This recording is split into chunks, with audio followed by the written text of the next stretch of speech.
Eu também não recebo dinheiro das agências de publicidade do Lula. E eu quero aproveitar que nós terminamos a última pauta falando sobre governantes malignos para falar Lula. Porque esse, de fato, é um governante maligno. Leiam comigo essa matéria que está disponível no site do Paulo Figueiredo Show. Governo Lula destina quase 80% da verba de publicidade a apenas 5 agências. Em 2024, esse total de empresas privadas concentraram 78% dos 966 milhões de reais destinados a campanhas públicas. Ao todo, 5 agências de publicidade concentraram a maior parte da verba do governo Luiz Inácio Lula da Silva em 2024, com um montante de 755 milhões. A Nacional Comunicação é a líder no quesito, com recebimento de 225 milhões. Os 755 milhões representam 78% dos 966 milhões que a gestão petista destinou a campanhas de interesse público. Entre elas, o estímulo à vacinação, surpresa, e combate à dengue. Menos de 1,5% do total teve execução por órgãos de outros poderes, como o Tribunal Superior Eleitoral, TSE, do Poder Judiciário, por exemplo. Depois da Nacional Comunicação ficam as agências Calha, com 180 milhões, Nova, com 177 milhões, Propeg, com 111 milhões e Debrito, com 62 milhões. Bom, que o governo federal tem um orçamento gigantesco para publicidade, todo mundo sabe. Isso não é restrito ao governo Lula, não. O governo Bolsonaro mesmo teve, em 2022, mais de 800 milhões de reais disponível para essa finalidade. Agora, muda muito a forma. Primeiro, vocês devem lembrar, né, qual foi o primeiro grande escândalo do governo Lula.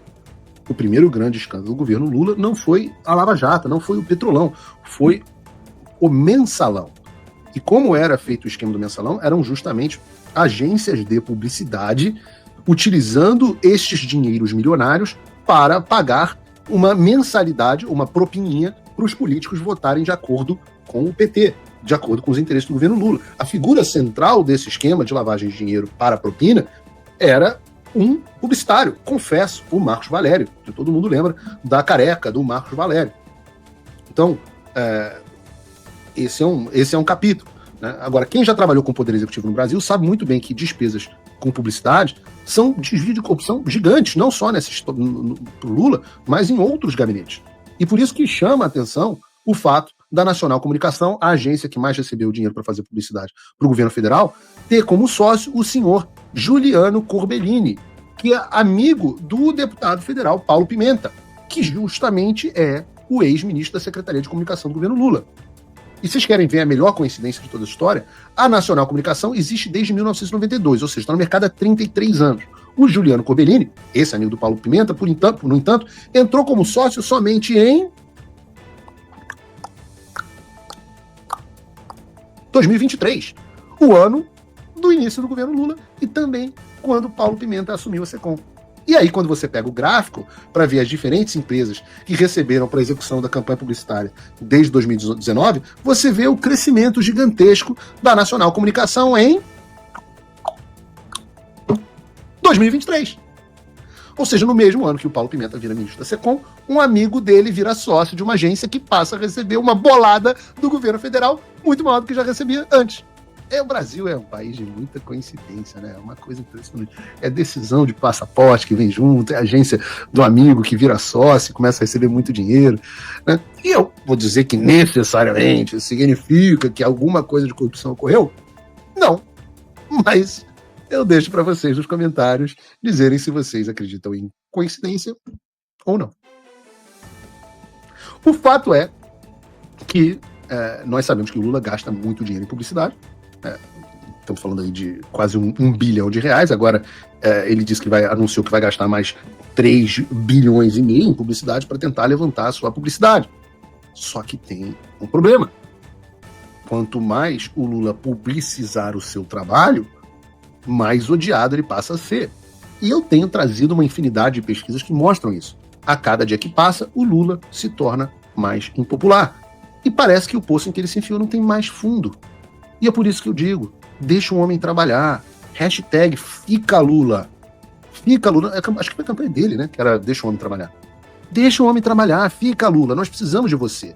Olha, eu vou trazer mais algumas pesquisas para vocês. Vejam, por exemplo, a pesquisa do Ipsos IPEC. Nós temos o seguinte cenário. Vejam a boca do jacaré que não para de abrir. Em março de 2023, 2 anos atrás, segundo o Ipsos IPEC, que é o antigo Ibope, 41% das pessoas consideravam Lula ótimo e bom, 30% regular e 24% ruim ou péssimo. Hoje, março de 2025, o gráfico é absolutamente o inverso. Segundo a pesquisa, hoje, 41% das pessoas consideram Lula como ruim ou péssimo. Cresceu 17 pontos em 2 anos. E os mesmos 30% consideram o Lula regular. Eu acho que essas pessoas não estão nem aí para nada.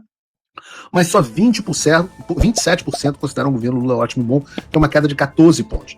Mas saindo do Instituto, do Ibope, que sempre foi um instituto queridinho da esquerda, vamos para o Poder Data, que a gente tem um cenário pior ainda do Poder Data para o Lula. E eu gosto das pesquisas do Poder Data. 53% das pessoas, segundo o Poder Data, desaprovam o governo do Lula, enquanto 41% apoiam. É uma diferença de 12 pontos, 6 vezes maior que a margem de erro. Quando a gente vai por região, a coisa também fica ruim, de mal a pior para o cachaceiro. A única região que o Lula não tem uma reprovação maior do que a aprovação é o Nordeste, segundo o Poder 360. Data Poder, na verdade, que é deles, né? E mesmo assim, está 50% cravado. O que leva ele, considerando a margem de erro, a um empate técnico entre aprovação e reprovação. Por religião, e eu gosto de fazer essa comparação, já fiz várias vezes, é aí que se coloca o último prego no caixão da vida política no Lula. Considerando a margem de erro, o Lula já está empatado entre os católicos, e eu sempre digo que católicos no Brasil refere-se a católico de IBGE, né? No Brasil é o país onde macumbeiro se considera católico, e você aí das religiões afro-brasileiras, que me perdoe, mas você não é católico, assim como eu não sou católico, e ele é reprovado em praticamente 7 a cada 10 evangélicos. Então vejam, o Lula é rejeitado pelo povo em todas as regiões do país. O povo evangélico rejeita ele em números historicamente altos, e entre os católicos, o apoio também vem diminuindo. Mas eu quero separar um segmento específico da sociedade para trazer aqui para o programa de hoje, que é o pessoal do mercado. Eu não sei quem é o pessoal do mercado, essa entidade autossuficiente. Mas a gente pode dizer aqui, talvez, né, esse beautiful people paulista, os economistas famosos, os Faria-Limers, o pessoal da USP, todos eles, em 2022, estavam com o Lula numa felicidade danada, salvando a democracia, cartinha pela democracia. E, assim, era um clima muito gostoso de que o Bolsonaro estava fazendo. O Paulo Guedes era um perigo e o Lula com o Haddad ia salvar o Brasil. E como é que será que tá essa gente hoje? Será que eles estão apoiando o Lula? Hoje, meus amigos, segundo a pesquisa Genial Quest, lembra, esse é um instituto da Globo News, que é o predileto da Globo, 88% do mercado financeiro tem uma avaliação negativa do governo Lula. Eu vou repetir, 88%. 88%. 9 em cada 10 pessoas dentro do mercado financeiro têm uma visão negativa do Lula. Nessas pesquisas, somente 4% dos entrevistados disseram ver o governo federal de forma positiva, enquanto 8% consideravam regular. Desculpa, eu não sou uma pessoa tão boa quanto vocês. E eu gosto de tripudiar em cima dessa gente. Em 2022, o clima era esse aqui, Bruno. Abre para mim essa carta, essa reportagem do Valor Econômico. Em carta, economistas da pandemia declaram voto em Lula no primeiro turno. Outra lembrança, Bruno, bota aí pra gente. Mais de 1.000 economistas assinam um manifesto pró-Lula e contra a barbárie. Veja negócio. Não, eu não terminei. Eu não terminei de tripudiar, não terminei de tirar sarro. Bruno, bota do Pércio Arida. Bota do Pércio Arida. Pércio Arida, um dos criadores do Plano Real, declara voto em Lula contra Bolsonaro. Então, é o seguinte, meus amigos do mercado. Vocês entendem de fazer operaçãozinha financeira. Vocês não entendem porra nenhuma de política. Eu pego essas análises de conjuntura de vocês de banco e recebo e dou risada. Os analistas de vocês são todos umas bostas. Não é porque vocês sabem administrar dinheiro em operação financeira, que nem sabem tanto assim, que vocês entendem porra nenhuma dos rumos do Brasil. Vocês ajudaram a criar o buraco no qual o Brasil entrou. E não vem com essa história de, não esperava um Lula mais moderado com responsabilidade fiscal, porque ele já tinha deixado muito claro que ia governar como governou. Era só assistir todos os dias os Pingos nos Is, onde eu falava isso para vocês. Vocês não podiam ser tão burros. Então, agora, eu só tenho uma coisa para falar para vocês. Faz o L. Faz o L que passa. Olha, tem uma imagem que eu vou deixar aqui para me solidarizar com essa situação de 88% de vocês criticando o governo Lula. Deixo para vocês essa imagem aqui. Liga o L sinal, faz o L sinal. Bom, a única... Me ajuda. Por favor, me ajuda. A única... O que foi isso, Bruno? Estava no script ou você colocou? A única conclusão possível, supondo que essas pesquisas sejam precisas, que os números estejam corretos, é que simplesmente acabou o governo Lula em 2026. O cara vai mal em todos os setores.